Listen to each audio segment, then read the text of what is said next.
co-founders of Reality Hacker. Here with Dave. He is out of camera, also co-founder of Reality Hacker. Super awesome. Excited to see all of you. Some of you have been with us for a very long time. Some of you have just started coming through. Man, so many cool people. Hey, Kaylee, Val, man. Dixie, nice to see you. Wing, nice to see you. Candy, Brienne, super exciting. Lots of folks here. Yeah, very excited today.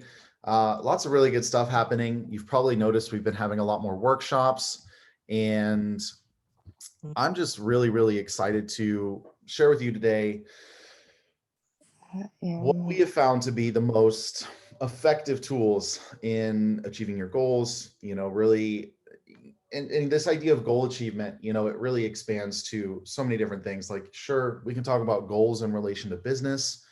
We can also talk about goals in relation to relationships, to finances, to all the small nuances of life. So today, I've got some bullet points here, and we're going to be going through alignment, right? And we're going to be posing some questions to you. We're going to be asking you to get clear on your alignment. If you've got questions, the chat's open. Hi, Marissa. Nice to see you. Muriel, super awesome. A lot of you I know personally, super cool. So ultimately, what we really want to get to, we want to talk about how alignment becomes a superhighway for your life. I think the word alignment is like tremendously overused in this community, in the law of attraction, kind of like manifesting personal development. The word alignment is overused. It's overused, but it can never be understated. And when I look at alignment on a basic level, I look at alignment as my life operating in harmony on a mental, emotional, spiritual, and physical level, right? All these pieces are working as one organized machine. There's harmony, there's unity, not a lot of resistance, not a lot of tension, right? Most of you here understand the law of attraction, you understand manifesting, you understand that in order to get what you want, you have to embody that, right? You have to act as if, you have to live as though you have. But for most of us, because we've lived so many years out of alignment, because we've lived so many years away from our true self, it's nearly impossible to understand what alignment is. How do I get in alignment with my true self, with the highest vision of myself? And then how do I really begin to see that play out? So one of the biggest things that I find that alignment manifests as is playfulness. Too many people come into this manifesting law of attraction world, and they're in this place of fight or flight. Usually, a lot of times this comes after major midlife crisis or early life crisis or even late life crisis. And there's this state of, oh my gosh, I need to get my stuff together. I need to make sure this is happening. I need to make sure that I have all my stuff in order and ready to go and all this kind of stuff. So you see people coming into the law of attraction community and saying, well, I want to manifest $1 million. Well, I want to manifest, this. I want to manifest these really, really crazy things.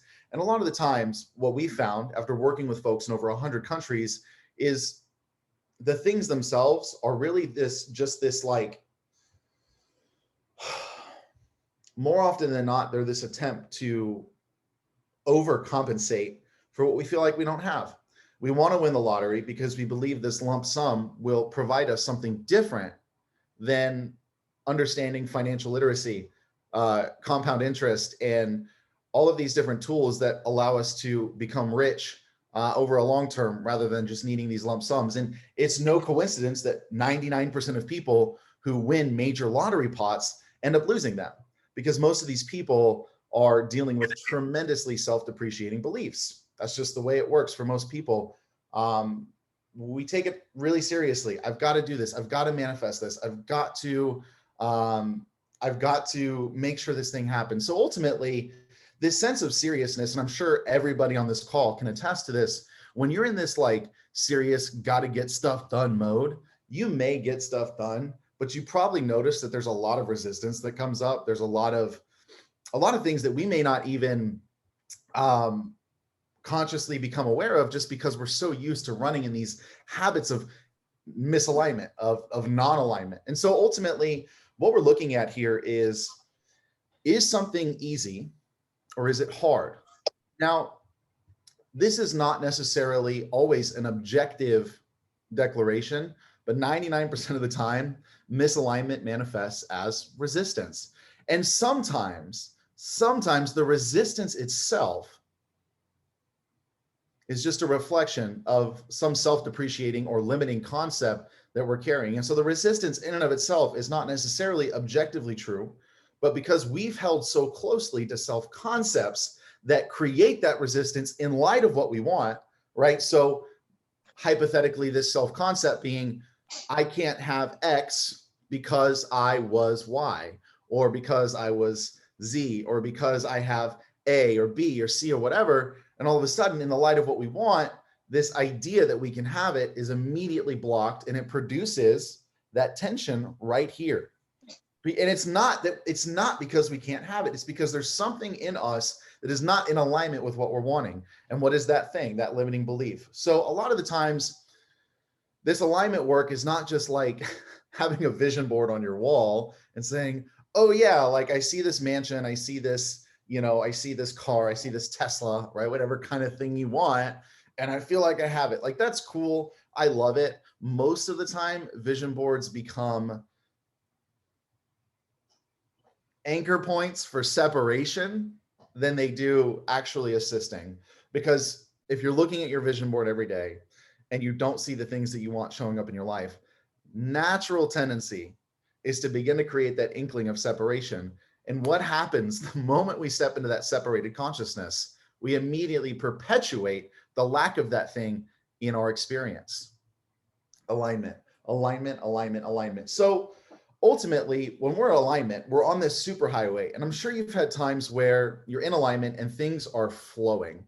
They are super flowing. It's like you make a step, magic. You make a step, right? We might call it the Midas touch. What's happening in those moments? What's happening in those moments is there is a set of perceptions in relation to ourself, in relation to the world, and in relation to what we want. And in that moment, these three things are working in harmony. In that moment, we believe that we are worthy and deserving to have what we want. We believe that the world is conspiring to give us what we want. And we believe that the acquisition of what we want is not a matter of if, but a matter of when. So that's great, Mike. I get it. Like, that's cool. Alignment is awesome. We all love being in alignment. How do I begin to confront these limiting beliefs that ultimately take me out of misalignment, push me into alignment? So a lot of you have been with us and you've been through the source experience. So a lot of different places talk about how we get rid of limiting beliefs, how we eliminate limiting beliefs. And ultimately, stepping into alignment is an inadvertent result of releasing, offloading, as we call it here at Reality Hacker, limiting beliefs. Because here's the thing. At the end of the day, at its most fundamental level, a belief is it's an assignment of meaning that is intertwined with an emotion. And so naturally, there's no objectivity to that meaning, but we have determined that X means Y, and X means Y, and X means Y. And we've seen it proven in our experience over and over and over again. And this, like, herein lies the magic of all of this stuff, is that our convictions become reality due to our pattern recognition systems. So again, what's happening when you're in alignment? You are convinced that you are a certain way. You are convinced the world is a certain way. And you are convinced that what you want is a certain way. And when you're in misalignment, these three same factors are coming into play. They're just not working together, right? There's some sort of dysfunction in what you're thinking of yourself, what you're thinking of the world, or what you're thinking in relation to what you want. So what's the quickest, most efficient way to get rid of limiting beliefs? That's a really good question. I'm really glad you asked. The really easy, efficient way to get rid of beliefs, of your limiting beliefs, and install new ones, is realize that your beliefs in and of themselves are literally empty shells.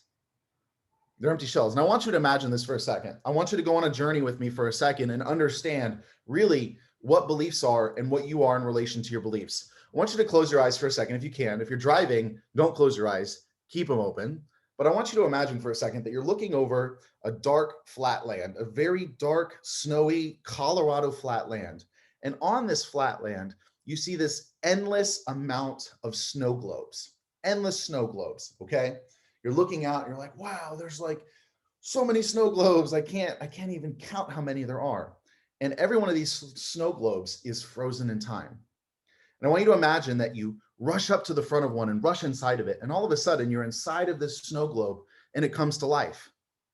And all of a sudden there's a scenario unfolding. There's people moving, there's people breathing. And I want you to pull yourself out. And I want you to feel that though that snow globe just freezes again. And look, there's another snow globe over here. Ka-chow. You open up to it and all of a sudden you get inside of it and your whole world is reflecting the scene that's happening in the snow globe. And realistically, that's exactly what beliefs are. They are a set of conditions that do not come alive until we identify with them, right? When you are apart from the snow globe, you're looking at your beliefs as not necessarily something that you are. And if we look inside of our anxiety, of our worry, of our depression, what's happening when we are in states of lack consciousness? We are identifying with the story that we're telling ourselves, right? So the most efficient, in my opinion, way to get rid of limiting beliefs is to understand the nature of your awareness in relation to the beliefs that you have. Because ultimately, the only reason you continue to hold to limiting beliefs is you're convinced that they are real and that you are them and not an entity that exists apart from your beliefs. So all of a sudden, we begin to deconstruct the personality here. We deconstruct this idea, ego, as some of us may want to call it, that exists independently from the rest of the world. And we begin to really settle into this idea that that which is aware of what we think we are is the driving force in our alignment. Mary says, how important is it to be able to identify specific limiting beliefs or to correctly label them? Or is it sufficient enough to just focus on beliefs that serve us instead? So that's a really good question. Is it important to identify specific limiting beliefs? Not necessarily. I say, well, how does that work, right? Let's talk about it. When we are exploring an awareness that exists independent of our thoughts. So I'm sitting here and thoughts are rising and I'm just beginning to flood my brain with thoughts, right? Let's just pretend you're in a moment. And what I like to do is I ask myself, when my brain's getting flooded, I say, who are these thoughts rising to? And all of a sudden I create this dichotomy between my thoughts and something that is aware of my thoughts. And all of a sudden, I'm so consumed by the fact that I am this awareness, by the nature of the question that I asked, the limiting belief itself becomes exposed, right? So if I'm sitting in this place and I'm like anticipating some really negative stuff happening and I'm sitting here, I just stop for a second. I say, okay, who are these thoughts rising to?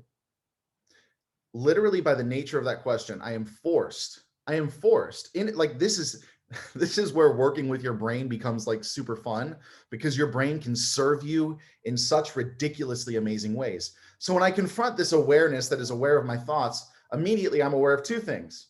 I am aware of a screen of space and awareness that is far greater than the totality of my individuality, my seeming individuality. And I'm also aware of an aspect or a belief that is existing. And all of a sudden,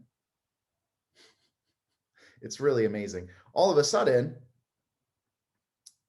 I'm beginning to focus on the fact that I am this awareness and I am not this belief. And so naturally, this is where it gets really, really crazy, is your ability to slip forward into a belief or slip back into the belief, like that snow globe example I gave earlier. Imagine just going into one, popping out, going to another, popping out, going to another, popping out, because we are not the belief. And if you've read Neville says there are infinite states. None of them come alive until they are occupied. It's really ridiculous. So how do we replace our limiting beliefs with more useful beliefs? Well, first off, that is just hard. That's hard. So my simple answer for you is to become aware of the fact that you are not a belief. My invitation here is to investigate who you are, because literally a belief is a choice. It's a choice to believe something. Like I said earlier, the only reason that it's harder to let go of certain beliefs is because we have our own personal identity is so deeply attached to the belief. We often find this happening in trauma, sexual abuse, emotional abuse, mental abuse. I went through all of that. I was raped when I was 4 years old. And so naturally, I identified with that trauma for so very long. And a part of the processing here was recognizing that there is a sense of awareness that exists apart from what experienced that trauma. And what happens here when I become aware of the fact that, as Neville would say, my imagination is God, that the true being that I am literally is not confined to this body. It is this love and bliss and perfection and wholeness. I'm naturally like, this is this is the amazing part. I'm naturally going to adhere to useful beliefs, right? You don't need to replace your limiting beliefs with good ones. You need to realize that all belief is objectively unreal and that you are whole and perfect and wonderful and complete and fantastic.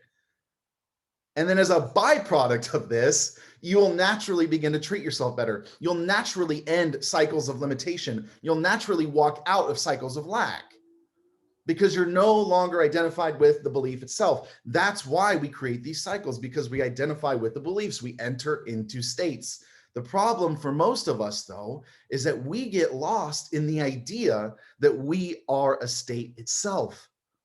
Because we are convinced that we are the body, we subconsciously assume that our life is contained to the body, and that when the body dies, we die.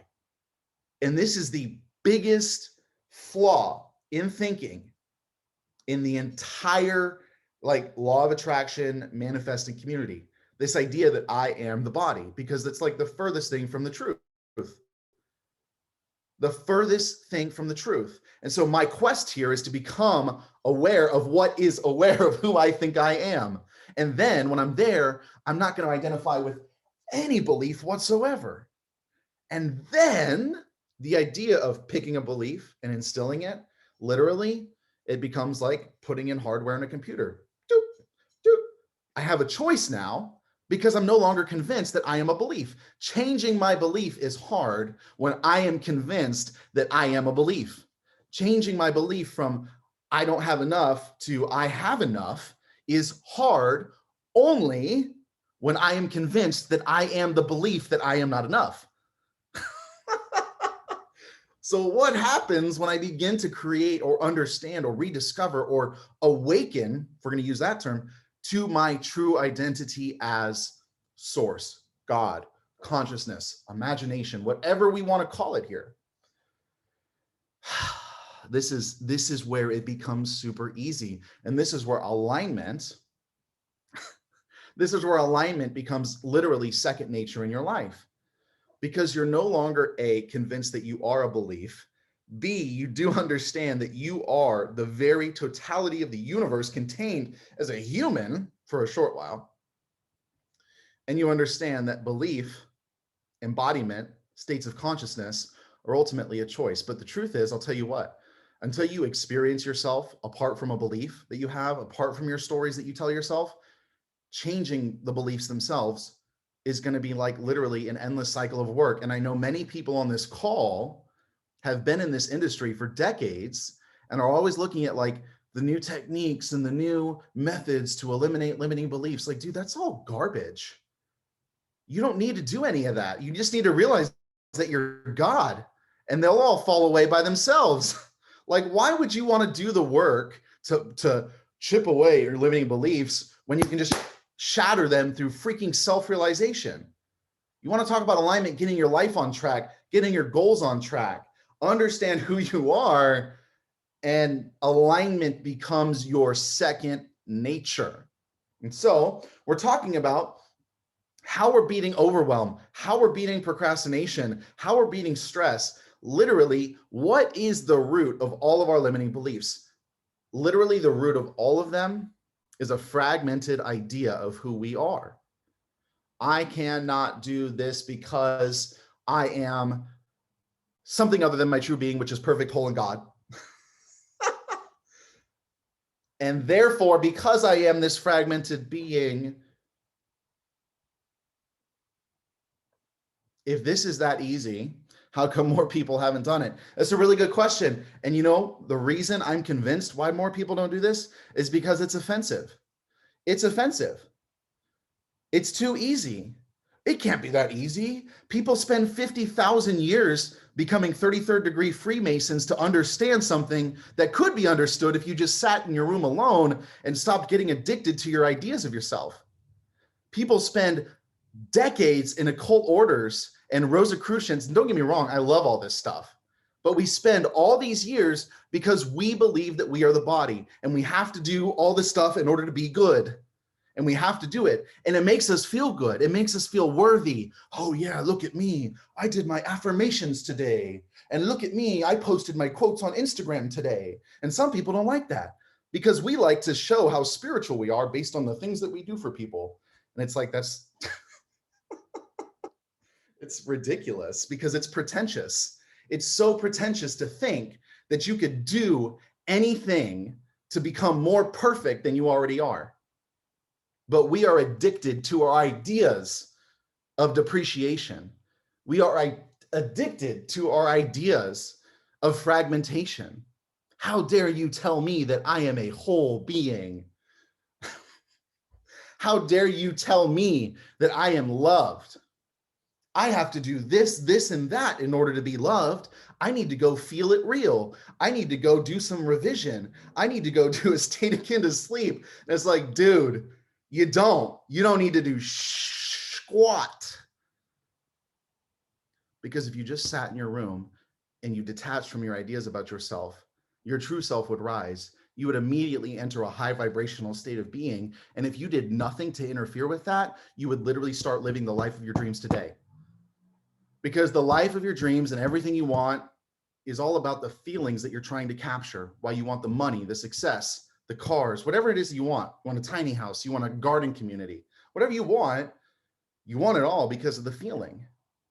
The feeling is what you're chasing. The feeling is always what you're chasing. You want the Tesla, you want the mansion, you want the whatever. It's all about a feeling. I want this because I believe that I'm going to feel a certain way when I experience it. And it's like, why don't you just allow yourself to feel that way now? Well, it's conditional. See, this is the problem. I don't know. I don't know why, I'm not here to determine why or why not people have or haven't awakened. I'm here to share my experience, and I can't really speak for, anybody other than the hundreds of thousands of people inside our community, So it's more about, how do I become less obsessed with trying to do in order to be? So I'm sure a lot of you have read Napoleon Hill. Napoleon Hill's mentor, one of his mentors, his name was Charles Hannell.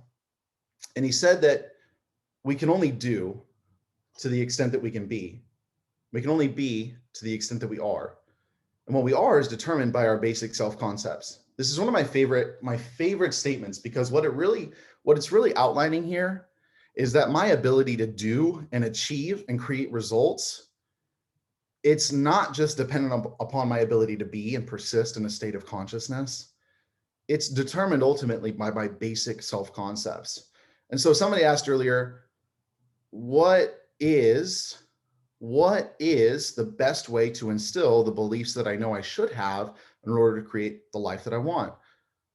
The best way, from my experience, is to understand that your beliefs are objectively unreal. And that's your own exploration. I'm not your guru, right? I can't do your work for you. I can only do my work for me. And I'm not gonna promise you that I will do your work for you, because it's not my work, it's yours. Do we just sit and chant that I am God? No. That's probably about the opposite thing that you want to do. Here's the challenge. Every awakened person says, it's so easy. Why don't you just do it? It's not like people aren't trying. Some people struggle to do this for years. Absolutely. Absolutely. We struggle to do this for years because we're convinced that we need to do in order to be.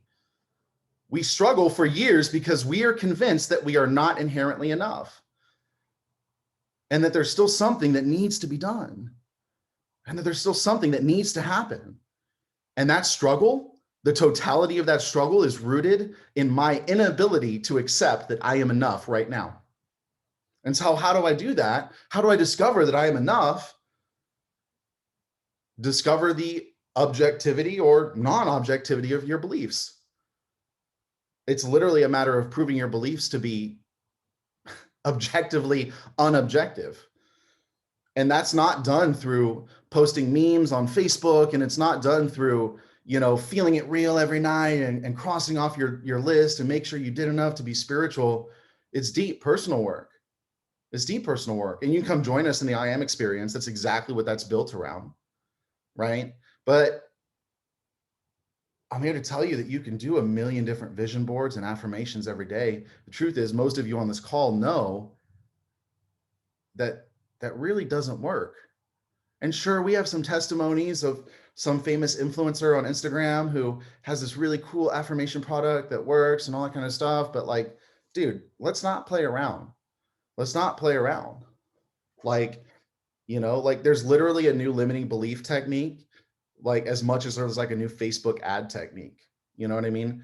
But realistically, if you just understand that your beliefs are not real, like literally not real, and who is aware of your beliefs is real, your ability to persist in a belief, you want to talk about feeling it real, living as if, acting as if, all that kind of stuff, it becomes easy peasy. Because you are not convinced that in and of yourself, you are a belief. So we're talking about how this plays into alignment. How does this play into alignment?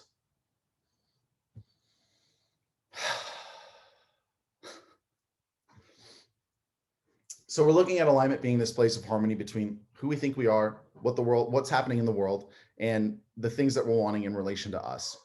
So my quest here is ultimately eliminating through a sense of just releasing, right? So we're looking at the ability to, here's the thing, like if you're not willing to sit with your beliefs in a state of near objectivity, you're not ready to do the work.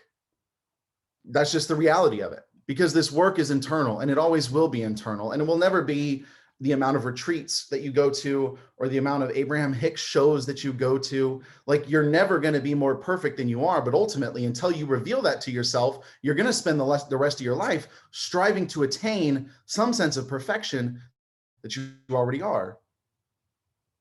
So sure, we can continue to play with all the limiting belief techniques, this, that, and the third, or we can literally just investigate the reality of our beliefs. And all of a sudden, when I investigate the reality of my beliefs, awesome, Steve. Glad to hear that you're doing that. Yeah, it's really fantastic. I begin to investigate the reality of my beliefs or the non-reality of my beliefs. I find that there's an awareness that sits apart from every single belief, literally, infinitely, and has been for all of time and beyond time itself. Doesn't calling it work conflict with the idea that it's not work? Sure, if you're living intellectually, yes, it conflicts. Absolutely. If you're trying to understand this with your brain, yes, that is super conflicting. If you're hearing this with your heart, then it makes a lot of sense. That's just the reality of it, because this is not some intellectual jump rope. You're not going to manifest the life of your dreams by doing hopscotch with your brain. You can try and manipulate yourself into a high vibrational state as much as you want. As long as your brain knows that you are coercing it to feel good, your feeling good will always be conditional, because that's why we're doing the journaling and the affirming and the vision boards and all these different things, so that we can feel good. Like, we literally are creating conditions to feel good so that we can create more conditions where we feel good. And it's just like, isn't that so complicated? Isn't that so complicated? Yes, it is. So like, why don't I just start living unconditionally by understanding who I am apart from my beliefs? Because then my ability to choose my beliefs becomes easy peasy lemon squeezy. And then boom, I want to believe that I'm abundant. I don't have a problem believing that, because I'm not convinced that I am the body. I know that I am what is aware of my body. But here's the truth: until you get to that place, you're never going to get to this place. So ultimately, you could spend the rest of your life doing all your vision boards and your affirmations and all the good stuffs that all the influencers, bring out, all that good stuff. or you could just sit in your room and investigate the objectivity of your beliefs. Because if you do it earnestly in full transparency and agency, you will discover that there is an awareness that sits apart from your beliefs, that it has been sitting apart from your beliefs. And it's what humans call God. It's what we call consciousness. And it is who we are, the totality of our being. Our biggest problem is that we are addicted to holding our beliefs over ourselves. We say, here's me, here's my beliefs, and here's God, here's source, here's consciousness. When in reality, all of this is not real, and this is all that there is. Of course, the mind rejects everything that I'm saying. So it's your job here to get out of the mind and into the heart. And I can't do that work for you. I can't. Right? Yeah, the work, Byron Katie is fantastic. If you haven't read Byron Katie, please go ahead and do it. She's a lot more soft-spoken than I am. So yes, we're talking about alignment, right? Alignment being this place where my beliefs are in alignment with my world conspiring to give me what I want in relation to what I have. So we're looking at, okay, there are behaviors to support this. There's also a sense of gamification that we want to bring into this. I'm sure you've noticed that whenever you're playing a game or you're in a playful space, you seem to accomplish more. You seem to accomplish more with less effort because you're having fun. What I found is that by gamifying my alignment, by gamifying my productivity, by gamifying my connection, by turning my desire to up level and increase the quality of my life into a game, into a sense of playfulness, it easier allows me to dive into a lot of these concepts that we've been talking about here. It easier allows me to be malleable inside of myself and begin to discover a flow that exists independently of what I'm thinking, right? So all of a sudden, we're just taking steps. We're taking more steps. We're taking more steps, which is really taking less steps to come back into this place inside of ourselves where this well of life exists literally 24/7. You're never cut off from this abundance. You're never cut off from abundance. It's your nature. But what you are cut off from, what you cut yourself off from by adhering to convictions of limitation, is that abundance. And this becomes the paradox. It is literally the self-concept that you adhere to that perpetuates a separation from your experience, from the experience that you want. And so it's like, yes, I can go and spend the next 40 years trying to change my beliefs, or I can just literally go to the end of belief and understand that none of it is objectively real. And all of a sudden, guess what? My ability to have fun here, it increases exponentially because now I'm not worried about dying. I'm not worried about death. Oof, it's a scary one for a lot of us. A lot of us are driven out of a fear of death. We need to survive so we don't die. And this is where it gets a lot deeper. You begin to discover you that exists apart from the limitations of life. And all of a sudden, yeah, I think that'd be fun. Yeah, I think that'd be fun. Yeah, I think that'd be fun. And I'm able to jot down and I'm able to do all this good stuff because now I'm no longer living my life with, I've got to do this in the back of my head because if I don't, some bad things are going to happen. I've got to do this because if I don't, I'm going to be punished. I want to get out of that. Really want to get out of that. Because ultimately, you could spend the rest of your life trying to be good enough for what you want. You could spend the rest of your life doing feel it reels and affirmations and whatever to try and get what you want. And you may find that it works occasionally, but the truth is desires come to pass through the very acceptance of them. I want you to think about something. When a desire comes to mind, when a desire first comes to mind, it's associated with feelings. That's the whole reason we want it. Because there's a feeling of joy. There's a feeling of fulfillment. And it may not be this orgasmic fulfillment, but there's a sense of joy. There's a sense of satisfaction to some degree. We wouldn't want it if there wasn't. That's just the facts. But what happens when a desire comes up? What do? We say, oh, well, we begin to inject our ideas of separation. So, well, I can't have this because blah. Well, when's it going to come? How's it going to get here? What state do I need to be in to get it?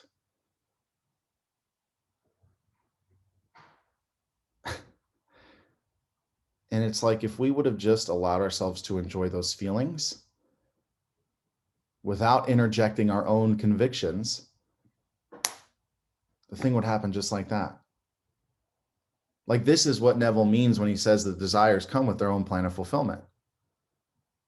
And if we would just allow ourselves to live in that state of fulfillment, of satisfaction associated with that desire when it comes upon us, we would achieve it in record speeds. So how do we approach this? How do we take this? How do we understand what was just said, which was a lot? And by the way, this will be recorded. This is recorded, so you're going to get a copy of this.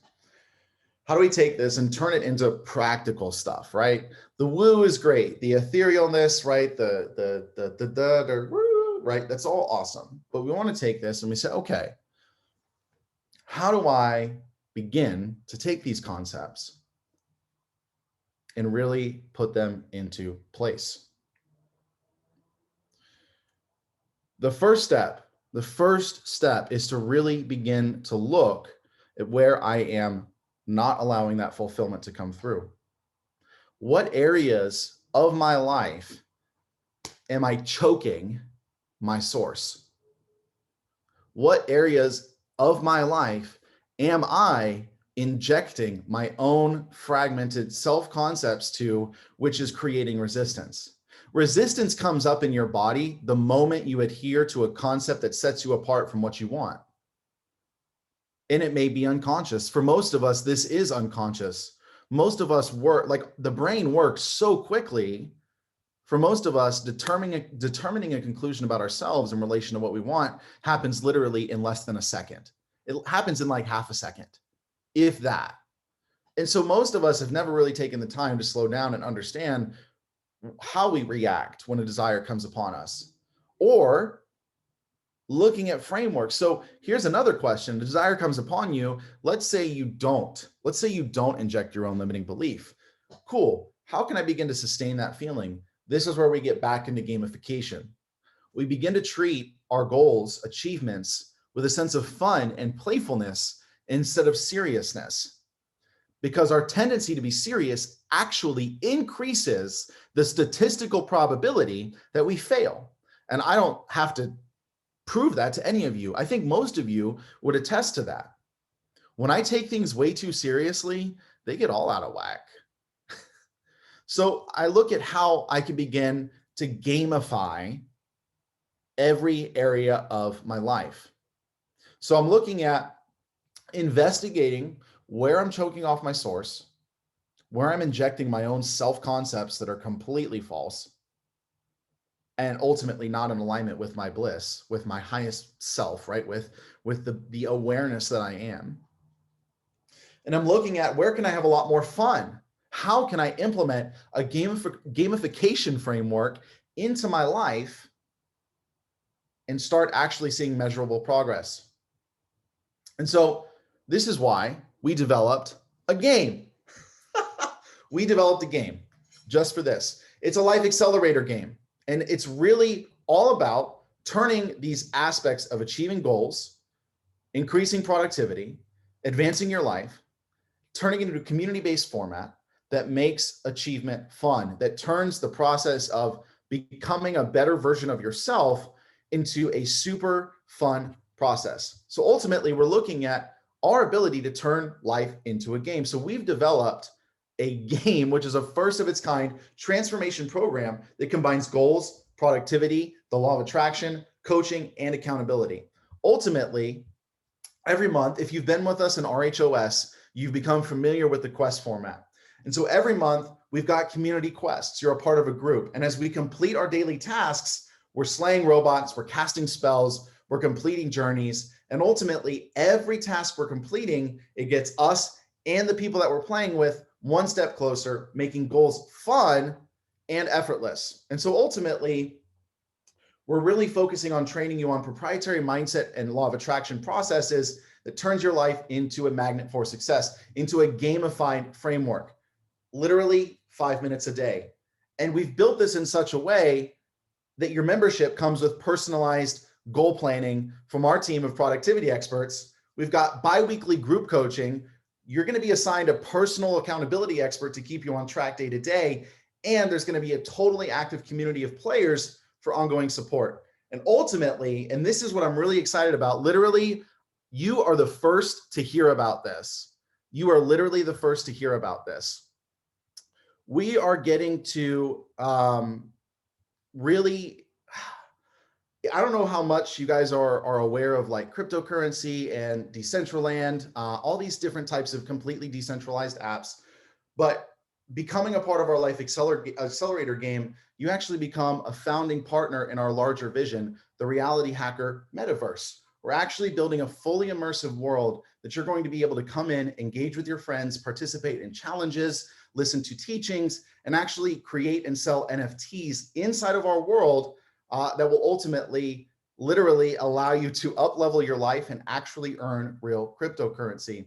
And so what we've really done here is attempt to turn all of these different concepts you've heard about aligning and changing your life and bringing this sense of harmony between who you are, what your world looks like, and the thing that you're wanting in relation to those, and really making them a full-scale gamification process that allows you to take your goals and turn them into something that happens with ease. And here's the thing, we're bringing this to you from experience. I'm not sure if you're aware of the work that we do in the alignment engine, where we really work and scale companies. A lot of these processes, these gamified frameworks, we're taking and seeing people turn tens of thousands of dollars in revenue. We're seeing relationships with increased connectivity, intimacy, productivity is literally exponentially increasing. And so what we're doing here is ultimately trying to create a space for you to come participate with other people, literally achieve like all your goals and turn your best life into something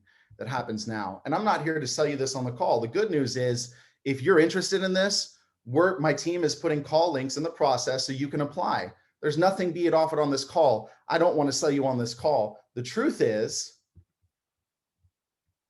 there's no sales pitch here. You want to change your life, you come with us. There's no sales. You want to change your life, you come with us. That's what we do. We've built this world gamified, completely fun, so that you can take this like, dude, here's the thing. Our whole team has been in the law of attraction industry for years, like decades combined. We did all the vision boarding and the scripting and the tapping and the affirming and reading all the books and scrolling through all the Facebook groups and being in all the Reddit groups and being in all the Instagram companies and all these different things. And what I find across the board is millions of people spinning their wheels on the manifestation hamster wheel, trying to figure out the next best tool to manifest what I want, the next best guide, the next best thing. How about we just stop looking for the next best thing, accept that we are whole and perfect, understand how we can gamify our life through literally proven frameworks and get where we want. Look, here's the thing. If you don't want to get what you want, then you don't have to join us. We're going to run with people who want to get what they want, because that's what we're doing here. Reality hacker. Let's hack reality. When I think of reality hacking, I think of fun. I think of games. I don't think of like this complex, like, I think of gamifying reality. And this is the totality of what we're doing. And I also wanted to mention that if you end up joining our Life Accelerator game, we're actually going to give you 10,000 reality coin, which is our cryptocurrency that's currently in development. And I'm really excited about that. We're really looking to create a world where you can literally change your life, like up level your life and earn actual money doing it. And honestly, I think that's like literally the coolest thing ever. So I hope you've taken notes today. There was a lot of really amazing nuggets dropped on here. Again, this work is heart-centered. The work is heart-centered. As a person thinks in their heart, so they become. Not as a person thinks in their mind, not as a person thinks in their shoulder, not as a person thinks in their elbow. As a person thinks in their heart, they become. Ultimately, my alignment and my ability to step into alignment is determined by one thing over everything else right now. To the degree in which I can step into alignment, I can let go of fragmented self-concepts, because that's all you're dealing with at the end of the day. You're literally dealing with fragmented self-concepts. You know this, I know this, right? What we're looking to do is take that process of eliminating limiting beliefs, which is really just letting them go, like you just let it go, and turning it into something that gamifies the process. Because dude, like who on this call, like raise your hand if you've had fun writing I am rich 55 times a day. Nobody. Right? Like who has fun doing that? Like you're here, you're doing the work. We might as well do it in a way that's like super freaking exciting and super fun. Right, exactly. Mary, you know, right? No, who has fun writing I am rich 55? And here's the thing, like I love looking at a picture of a Tesla on the wall, or a mansion, or a stack of cash. But it's like, dude, like, come on, man. Like this should be fun. We should have a lot of fun changing our lives. For most of us, we don't. We treat this process as like, oh, I have to deal with limiting beliefs and I have to go through this, and why isn't it working? Oh my gosh, I've spent so many years doing this, and it's not like, why do we want to make it, why do we need to make it complicated? We don't, right? We don't. Hey, so ultimately, if you listen to like the first 40 minutes of this call, tons of nuggets dropped on alignment. I encourage you to re-listen to this. If you felt that there was nothing there, I literally dropped a gazillion bombs. So make sure to go back, listen to the recording. We're going to be sending this out to you guys later. We're actually going to be doing a part 2 to this workshop in the next couple of weeks. So stay tuned.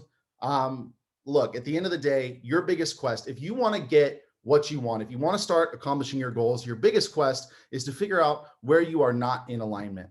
Where am I not in alignment with what I want? Am I operating as the person that I want to be? Am I living as though? If I'm not, why am I not? Oh, it's a limiting belief. Okay, so how do I get rid of this?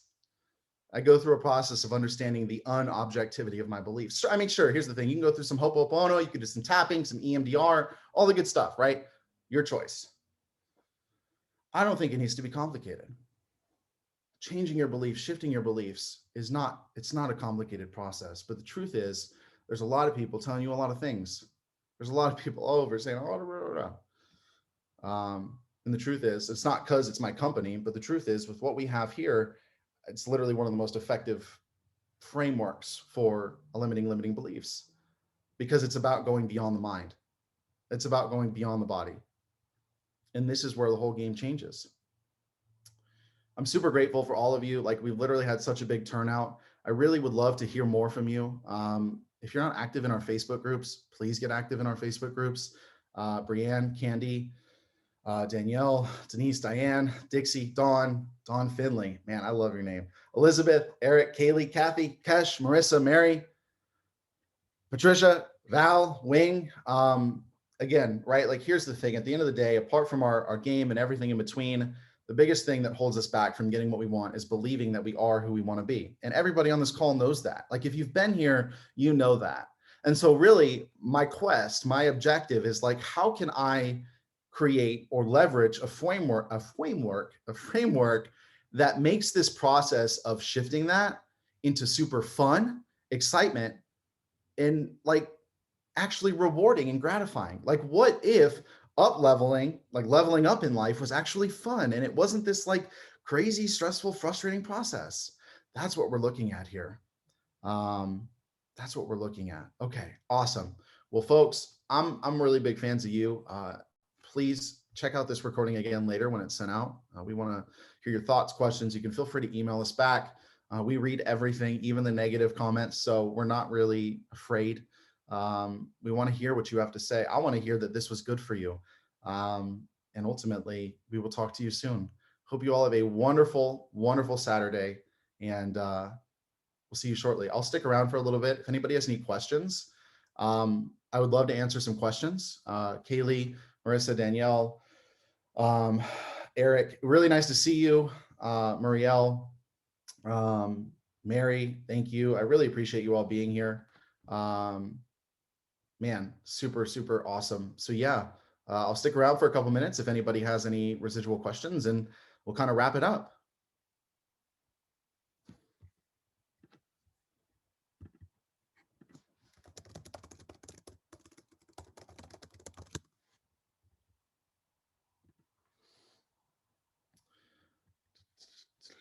I'm gonna turn on some trance. And yeah, I think that's it. We can stop recording. How does this course relate to the I Am experience? Yeah, that's a really good question. So the I Am experiments is really a 45-day journey to discovering the unreality of beliefs. It's really a journey of understanding who you are apart from all your ideas you've had of yourself for 45 years. And truthfully, I think that some people here could actually say that better than I could. It relates to this because all of the frameworks and principles that we bring into the I Am experience, we've brought into this accelerator. We go deep into consciousness and non-duality while really providing practical gamification frameworks to achieving your goals, right? It's really that simple. So yeah, absolutely. I mean, ultimately, the principles in the I Am experience fundamentally define reality hacker. You know, in the past, we've done we've done more practical stuff with beliefs, and you know, like we had something called the Reality Hacker Toolkit like 3 years ago, and it was full of like more practical tools, and now that shows up more as like Reality Hacker Operating System. If you're a part of our RHOS, you'll know that there's a whole upgrade store, and that's kind of our Reality Hacker Toolkit. But the truth is, like, again, we've been in this industry for a very long time, and we've seen that there's still even today new companies and organizations popping up that are trying to present this like new technique to, you know, to get rid of your limiting beliefs. But it's like ultimately, you know, literally we just have to get to a place where we understand that all belief is objectively unreal, and then naturally we will detach our sense of identity from those beliefs.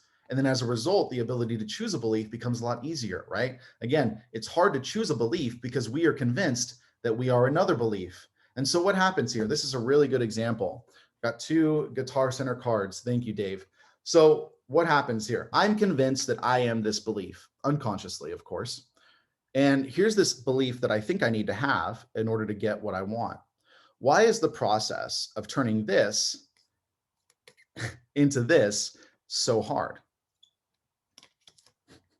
The process of turning this into this is so hard is because I am convinced that I am this. So what happens when I traverse the gap between who I think I am and who I think I should be is there's this gap of identity here, and it's scary. And we refuse to go there because it scares the ego. It scares the part of us that believes we are an individual.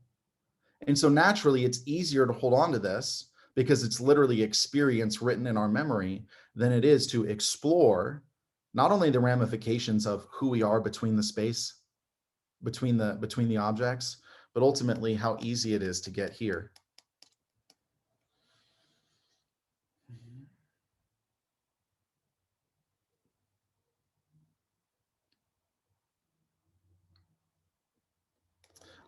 Yeah, so as far as starting the Life Accelerator, yeah, so on the website, the link we shared with you guys, there's an application form.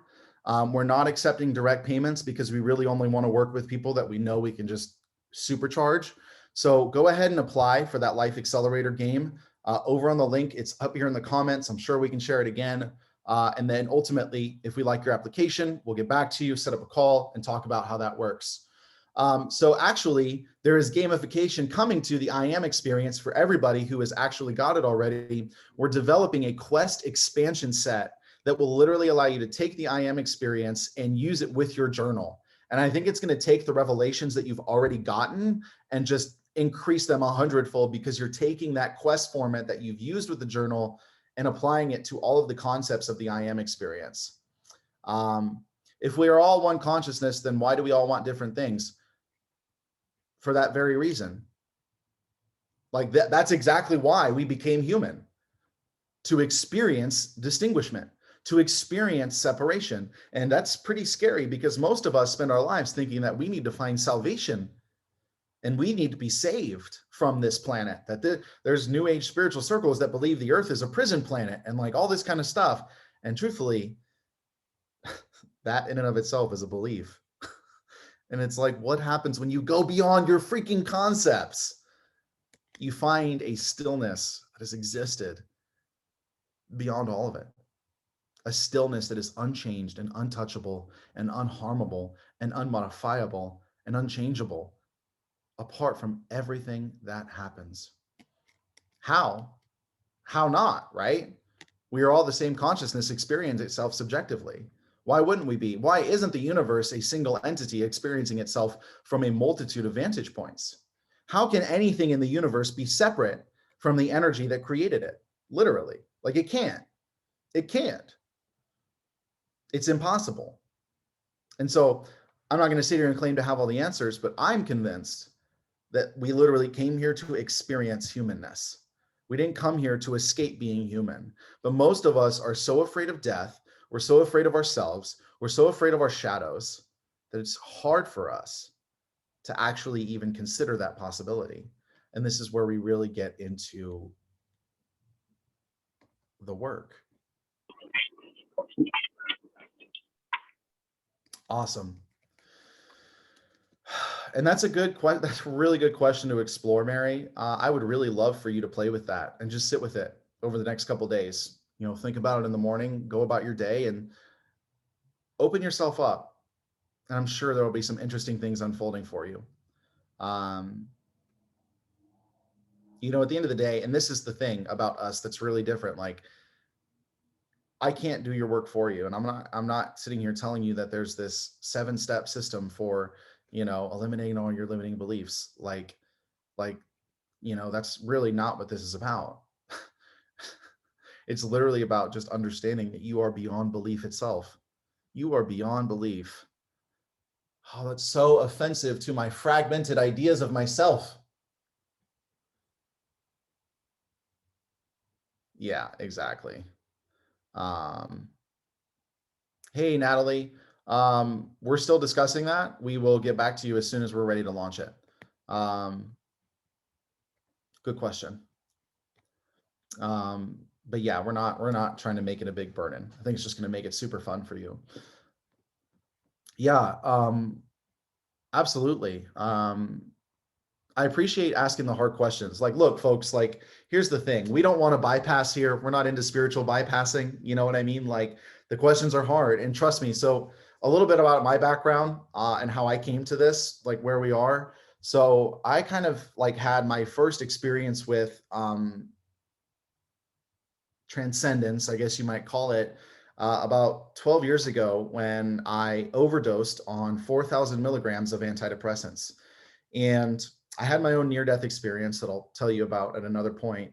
But ultimately, that led me down a path that brought me through multiple religions, through Christianity, Catholicism, Taoism, Buddhism, Taoism, you know, a lot of occultish kind of orders like, Hermes Trismegistus and, you know, Masonry and all these different things, because ultimately, right, so my personal quest to understand like the nature of the universe was really about like whether life was worth living, because I was very emotional growing up. I was from the time I was a baby, I was left on the ground for 14 hours a day by my mother, who was addicted to meth. And so a lot of my journey was about discovering a worth in myself apart from what anybody else said to me, because my whole life I was told that you're going to have to be this and you're going to do this. And, you know, I didn't have a choice growing up. I was forced on medication. And so my journey started with really understanding if there was anything beyond myself. And I spent years traveling, not only this country, but other countries, to the point of like literally being homeless to really understand what the heck this was. And in 2015, I had my first awakening experience. And you can hear about it on YouTube if you look for it. But ultimately, it was the first time I really, experienced this idea of unity with God, right? Because so long, I was convinced that there was like me, I came from more of a Christian background. So it's me, Jesus, and then God. Like that's how I was convinced it was. And my awakening experience ultimately showed me like Jesus and me are not real and God is all there is. And ultimately, like, here's the thing though, like, this is not an intellectual exercise, and we can lead you there with different like experiments, AKA the I am experiments, but like getting to this place is such a personal work, and it's not promising you like some sort of timeline. For me, to be honest with you, like I was consciously never chasing an awakening ever. I was just, and I guess I was, but it wasn't really like, like anything other than I want to understand this more. So maybe I was chasing an awakening. But ultimately, like when it happened, it shredded so many ideas of myself because I experienced myself apart from myself, right? I experienced this awareness that was separate from all of my abuse and my trauma and my detrimental cycles and my wounds on my arms and my medication and everything in between, man.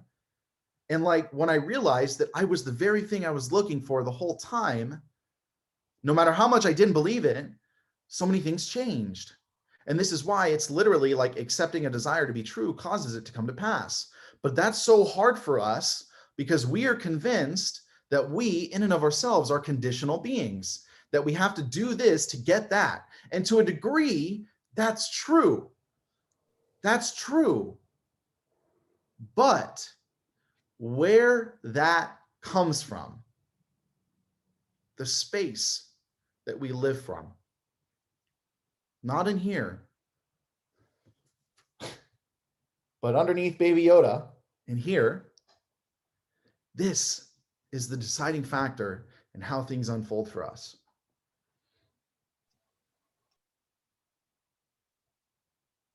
As a person thinks in their heart, so they become. So we really want to make this process of believing better things about ourselves easy and fun. It's not fun. Like, dude, it's not fun. Like spinning your wheels, looking in the same Facebook group or reading the same book 100 times, thinking that you're going to see something different because you feel like you're missing something. Dude, that's not fun. I mean, and I guess here's the thing. Like, if you like the strenuous process of like, oh, let me just sit here and pick out my limiting beliefs and let me make sure I'm feeling it real enough and let me make sure I'm doing enough revision. Like, here's the thing. Guess what? You don't need to revise when you know that you're God. You don't need to, because that trauma that you experienced is not going to define your nervous system. It's not going to sit there and unconsciously run your life because it's no longer your identity. And so ultimately, yeah, self-realization is the only solution. I know I just gave you a ton of homework, but this is it. Hey, it's okay, Fifi. This call is recorded and it's actually still being recorded. So yeah, absolutely. Yeah, absolutely. Like, man, I was there, dude. Like I got arrested from churches because I questioned, so much because I was like, no, there's no way. I've experienced literally feet growing out of stub legs. I've experienced blind people giving sight. I've experienced deaf people hearing for the first time in 40 years. I've experienced people getting up out of wheelchairs after being paralyzed for 45 years. I've literally, dude, I have seen so much that would blow your freaking mind. It's insane. But again, like I can't say that and expect you to believe it because your experiences dictate what you believe to be true. That's just how it works. Our experiences dictate our ideas of what is and is not true. And so naturally, we have to look to a place beyond experiencing to understand what is objectively true and what is not.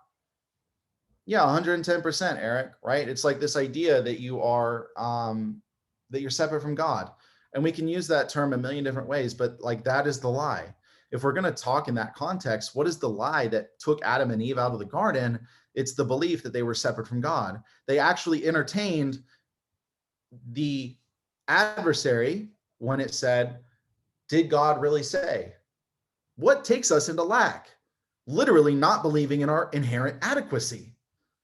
We only enter into lack when we literally are convinced that we're not good enough. So what is the lie of the garden? Convincing us that we are separate from God, convincing us that we are separate from our source, from consciousness, from the totality of the universe. I love it. Big fan. Awesome. Well, I'm super grateful. Yeah, separation is the only problem we have. And ultimately, it's literally a perception. And it's a perception that needs to be shattered through experience. And it's a perception that will be shattered through experience if you want to, if you want it.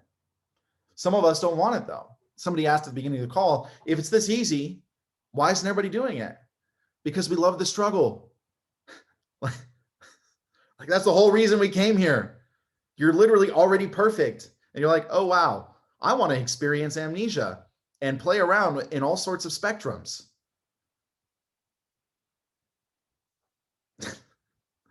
So I become human. And so I become a planet, and I become a dog, and I become a cat, and I become a blade of grass, and I become a dinosaur, and I become a bird, and I become a moon, and I become a ring on Saturn, and I become an asteroid in the asteroid belt, and I become a comet from another solar system. I become a black hole at the center of a galaxy. I become a galaxy itself. I become a planetary nebula that births multiple stars. I become a supernova that destroys multiple star systems. I become everything that I see right now. And in all of it, in all of the death, in all of the life, in all of the chaos, in all of the peace, only one thing never changes. And that's the perfection of my true being. Not life, not death, not angels, not demons, not anything can separate me from the love that I am. Not beliefs.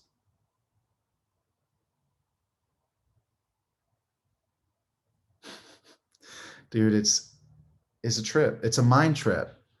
And that's the problem. You got all these people trying to use the mind to go beyond the mind.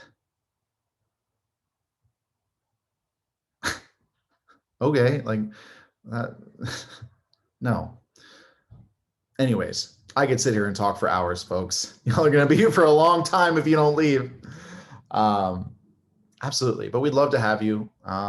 If you want, apply for our game. There's literally no pressure, dude. Like, yeah, we did this alignment workshop so we could introduce the game. Absolutely. Because the game is literally a proven framework to help you achieve your goals. Why wouldn't I? You want to achieve your goals. That's why you came to this workshop. You know, so ultimately,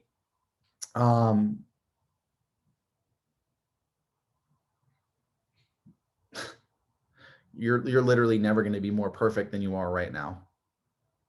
That's the thing here. We're talking about getting into alignment, dude. You're never going to be more whole, never going to be more pure, never going to be more holy. You're never going to be more enough. You're never going to be more amazing. You're never going to be more abundant than you are right now. And the only thing that's going to separate you from the experience of that is anything in you that is convinced it is not that.